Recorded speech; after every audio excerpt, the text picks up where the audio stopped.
বৃহস্পতিবার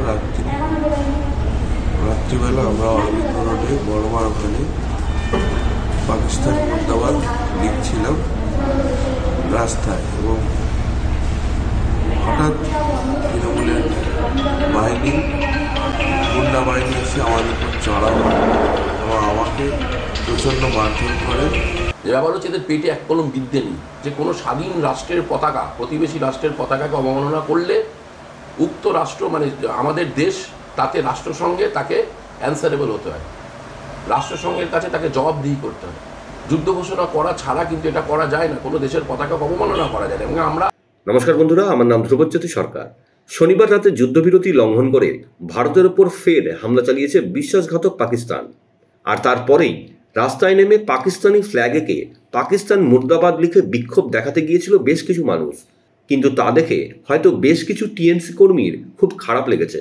তাদের হয়তো বড্ড রাগ হয়েছে যে পশ্চিমবাংলায় পাকিস্তানের পতাকার অবমাননা, তৃণমূল থাকতে এত সাহস। ঘটনা জানাজানি হতেই সংবাদ মাধ্যমের সামনে রীতিমতো জ্ঞান দিতে শুরু করলেন টিএমসি নেতা। পাকিস্তান মুর্দাবাদ বা পাকিস্তানের পতাকা জ্বালানো নাকি মূর্খের কাজ, রাষ্ট্রসংঘের কাছে জবাব দিতে হয়। জামার ওপরের দুটো বোতাম খুলে চোখে সানগ্লাস পরে বেশ ভালোই জ্ঞান দিলেন তিনি। একবার শুনে দেখুন, আপনাদেরও খুব ভালো লাগবে। গতকাল রাত্রিরে নৈহাটি পৌরসভার পৌরপ্রধান অশোক চ্যাটার্জির ছেলে অভিজিৎ চ্যাটার্জি পাকিস্তান মুর্দাবাদ এবং পাকিস্তানের অবমাননা সহ্য না করতে পেরে নৈহাটি অরবিন্দ রোডে এসে যে সমস্ত রাষ্ট্রবাদী দেশপ্রেমিকরা কালকে পাকিস্তান মুর্দাবাদ স্লোগানের সাথে পথচিত্র আঁকছিল তাদেরকে এসে মারধর করে, তাদেরকে গালিগালাজ করে এবং বলে যে দ্বিতীয়বার যদি এখানে পাকিস্তান মুর্দাবাদ লেখা হয় তাহলে তাদের পরিণতি খুব খারাপ হবে। গোটা বিশ্ব যেখানে মোদিজির সাথ দিল, সেই অবস্থায় দাঁড়িয়ে আজকে আমরা ভারতে থেকে নৈহাটিতে, পশ্চিমবঙ্গের নৈহাটিতে দাঁড়িয়ে পাকিস্তান মুর্দাবাদ স্লোগান লিখতে গিয়ে, পাকিস্তান মুর্দাবাদ লিখতে গিয়ে আজকে এই সমস্ত পাকিস্তানের নাজায়েজ অলাদদের হাতে রাষ্ট্রবাদী হিন্দুদেরকে অত্যাচারিত হতে হলো, মার খেতে হলো।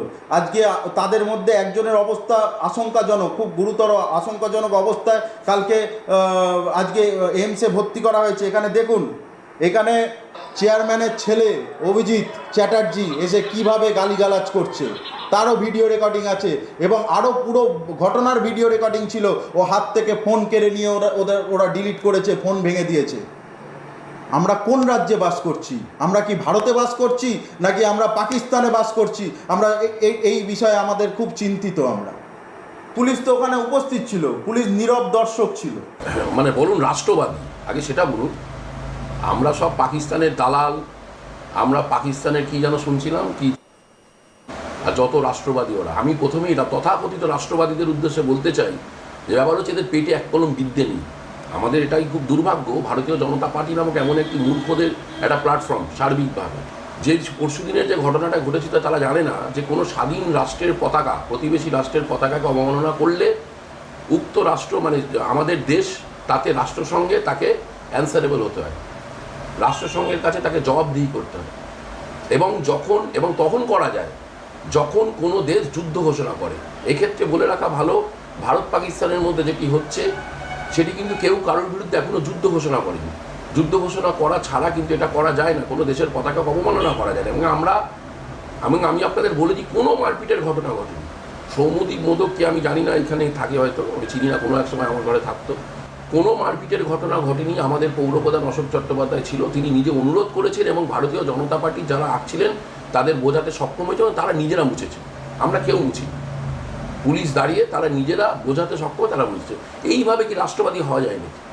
আজকে আমি জানেন আমরা এখন আমাদের পুরসভা ছুটি ক্যান্সেল হয়ে গেছে, কারণ এমার্জেন্সি যে কোনো সময় আমাদের যে কোনো পরিস্থিতির জন্য প্রস্তুত থাকার জন্য রাজ্যের মাননীয় মুখ্যমন্ত্রী নির্দেশ দিয়েছেন। আমরা সব কিছু করতে প্রস্তুত আমাদের দেশের সেনাদের জন্য। এক মুহূর্ত কিন্তু কোনো নাটক, কোনো ভাওতাবাজি, কোনো রাজনৈতিক গিমিক নয়। আমরা যেটা চাই সেটা হচ্ছে আমাদের মানে দেশের ঝান্ডা। আমরা তো চাই আমাদের দেশের ঝান্ডা লাহোরে উড়ুক, যেটা লাল বাহাদুর শাস্ত্রী চেয়েছিলেন। আমাদের নেতা অভিষেক ব্যানার্জি তো বলছেন যে পাক অকুপাইড কাশ্মীরকে আমাদের দখলে নিতে হবে।